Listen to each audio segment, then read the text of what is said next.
Hello viewers, अगर आपका जन्म 20 अप्रैल से 20 मई के बीच हुआ है तो आपका सनशाइन या सूर्य की राशि टॉरस या वृषभ है। आइए देखते हैं 29 जनवरी से 3 फरवरी के लिए टैरो कार्ड्स क्या कहते हैं। साथ ही हम देखेंगे एंजल्स आपके लिए क्या सजेशन और गाइडेंस दे रहे हैं। आपके लिए पहला कार्ड आया है the hanged man. The hanged man को क्लैरिफाई किया है the star, the fool and the chariot card ने। The star, the fool, the chariot तीनों मेजर आर्काना के कार्ड हैं और द हैंगमैन भी। तो ये कोई ख़ास इवेंट आपके जीवन में घटित होने वाला है। वो क्या है हम देखते हैं। द हैंगमैन, ये हैंगमैन ये सोच विचार को बताता है। आप किसी बात को लेकर काफ़ी समय से बहुत सोच विचार कर रहे थे, अपने किसी काम को लेकर या किसी बात को लेकर कोई डिसीजन लेना चाहते थे जो आप नहीं ले पा रहे थे। आपकी सोच क्लियर नहीं थे आप अपने सोच से। ये कार्ड बताता है, द स्टार कार्ड बताता है कि वो डिसीजन में आपकी क्लैरिटी आएगी। आप बिल्कुल एक सही निर्णय ले पाएंगे और अपने काम को आगे बढ़ा पाएंगे। The star card name fame को भी दर्शाता है। तो हो सकता है आप किसी चीज़ में अपना बहुत ज़्यादा एफर्ट लगा रहे हों, लेकिन आपकी इच्छा के अनुरूप आपको रिज़ल्ट नहीं मिल रहा हो। आप जिस नेम फेम की कामना कर रहे थे वो नहीं मिल रहा हो। तो ये द स्टार कार्ड कहता है कि ये समय आपने जितनी भी अपने मेहनत की है अब तक, उसका फल आपको मिलेगा। आपकी जो इच्छा थी नेम फेम पाने की, वो भी आपको मिल सकता है। The fool card, the fool card कहता है ये आप में अपने निर्णय को लेकर एक निश्चिंतता आएगी और आप बिल्कुल निश्चिंत होकर अपने काम के लिए या जिस चीज़ को करना चाह रहे थे वो अब आप कर पाएंगे।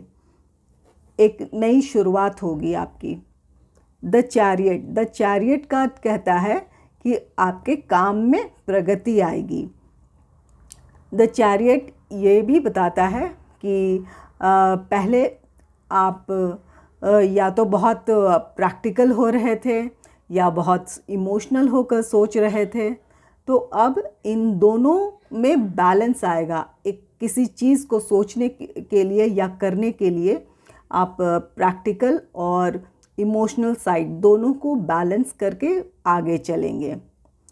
ये आपके लाइफ में एक चेंज लेकर आ रहा है। आपकी जो सोच की जो क्लियरिटी है वो आपके लिए एक बहुत बड़ा बदलाव लेकर आ रही है। आपको एक अच्छे प्रगति वाले राह पर ले जाएगी। आपके लिए दूसरा कार्ड आया है ace of cups. Ace of cups को क्लैरिफाई किया है the tower, the sun and the ace of swords card. ये 3 कार्ड एस ऑफ कप्स को क्लैरिफाई कर रहे हैं। Ace of cups, ace of cups emotional fulfilment और फाइनेंशियल प्रॉस्पेरिटी दोनों को ही दर्शाता है। ये द टावर किसी काम में या किसी प्रोजेक्ट में आप जिस तरह के गेन की उम्मीद कर रहे थे वो अब तक शायद आपको नहीं मिला हो। आप अपने आप को थोड़ा कम उत्साहित आप हो रहे थे या किसी तरह की निराशा थी, निराशा के भाव थे आप में। तो वो अब दूर होकर आप जिस गेन की, जिस लाभ की उम्मीद कर रहे थे या जो पाना चाहते थे अपने काम अपने प्रोजेक्ट से, वो आपको मिलेगा। अगर इमोशनली भी कहीं आप लो फील कर रहे थे, किसी वजह से अपने आप को उदास पा रहे थे, तो वो सिचुएशन, वो स्थिति भी खत्म होकर इमोशनल सेटिस्फैक्शन के ओर आप जाएंगे। ये इमोशनल सेटिस्फैक्शन किसी भी रिलेशनशिप को लेकर हो सकता है, आपके फैमिली में या आपके पार्टनर में, किसी भी तरह के रिलेशनशिप में। अगर किसी रिलेशन में आप निराशा महसूस कर रहे थे या अपने आप को लो फील कर रहे थे, तो उससे आप उबर जाएंगे। दूसरा कार्ड है द सन का। द सन कार्ड हैप्पीनेस को दर्शाता है। जाहिर सी बात है कि अगर आप एक उदासी से, या जहां आपको लग रहा था कि जो आप गेन करना चाह रहे थे वो नहीं मिल रहा था, या किसी भी तरह के एक सिचुएशन जहां पर आप अपने आप को लो फील कर रहे थे, वहां से बाहर आएंगे और अगर आपको सक्सेस मिलेगी तो आप खुश होंगे। तो ये आपके लिए खुशी लेकर आएगा ये सप्ताह। तीसरा कार्ड है एस ऑफ सोर्ड्स का।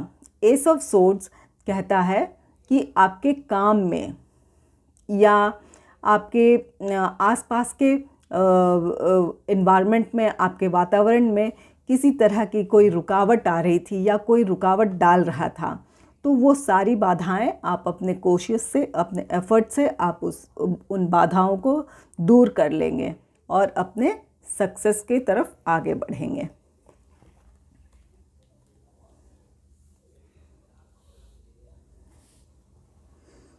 तीसरा कार्ड है क्वीन ऑफ वैंड्स का।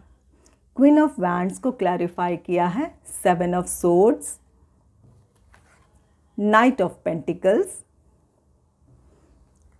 नाइन ऑफ कप्स ने। Queen of wands, queen of wands, ये क्वीन बहुत ही स्ट्रेट फॉरवर्ड है, इंट्यूटिव है और बहुत ही प्रैक्टिकल है ये। तो आप अपना काम, कोई भी काम, जॉब हो, बिजनेस हो, या किसी और कोई और काम करते हो, उस काम में आप हो सकता है इस सप्ताह आप बहुत स्ट्रेट फॉरवर्ड होकर अपना काम करवाना चाहते हो, आपके अपने टीम मेंबर से या आपके जो भी आपके एम्प्लॉय हैं उनसे आप बहुत स्ट्रेट फॉरवर्ड, बहुत स्ट्रिक्ट होकर काम करवाना चाहते हो इस सब। ये सेवन ऑफ सोर्ड्स कहता है कि यहाँ पर आपको बहुत स्ट्रिक्ट या बहुत स्ट्रेट फॉरवर्ड होने की ज़रूरत नहीं है। आप में निसंदेह आप में बहुत एक अपने काम के फ्यूचर को लेकर, उसके आउटकम को लेकर आप में बहुत क्लैरिटी है कि आप क्या चाहते हैं, क्या किस तरह के रिज़ल्ट की उम्मीद कर रहे हैं। ज़रूर आप इस बात को जानते हैं, आपको उसका पूरा अंदाज़ा है, इसलिए आप चाहते हैं कि काम आपके मुताबिक बिल्कुल वैसा ही काम आपके टीम मेंबर्स या आपके एम्प्लॉय करें। लेकिन ये सेवन ऑफ सोर्ड्स कहता है आपको स्ट्रेट फॉरवर्ड होने की बजाय आपको डिप्लोमेटिक होने की ज़रूरत है। आप अपने बात को एक पॉलिश्ड वे में कह सकते हैं, थोड़े से सॉफ्टली आप उन लोगों से डील करें, ये कार्ड ये बताता है। दूसरा कार्ड है नाइन ऑफ पेंटिकल्स का, sorry night of pentacles. Night of pentacles, ये नाइट ऑफ पेंटिकल्स कहता है कि आप जिस आउटकम के, अपने काम अपने प्रोजेक्ट से जिस आउटकम की उम्मीद कर रहे हैं, वो आपके टीम मेंबर या आपके एम्प्लॉय वो आपको पूरी करके दे सकते हैं। वो अपना काम पूरी करेंगे। बस ये आपको ध्यान रखना है कि आप अपनी बात बहुत स्ट्रिक्ट होकर नहीं, बहुत बॉसी होकर नहीं, एक थोड़ा सॉफ्ट होकर एक फ्रेंडली एनवायरनमेंट क्रिएट करके अपना काम आप ले सकते हैं लोगों से। तीसरा कार्ड है 9 ऑफ कप्स का। 9 ऑफ कप्स ये हैप्पीनेस को दिखाता है। जिस आउटकम की, जिस रिज़ल्ट की आप उम्मीद कर रहे थे, वो रिज़ल्ट निश्चित तौर पर आपको मिलेगा और आपको खुशियाँ मिलेगी, आपकी वो इच्छा पूरी होगी।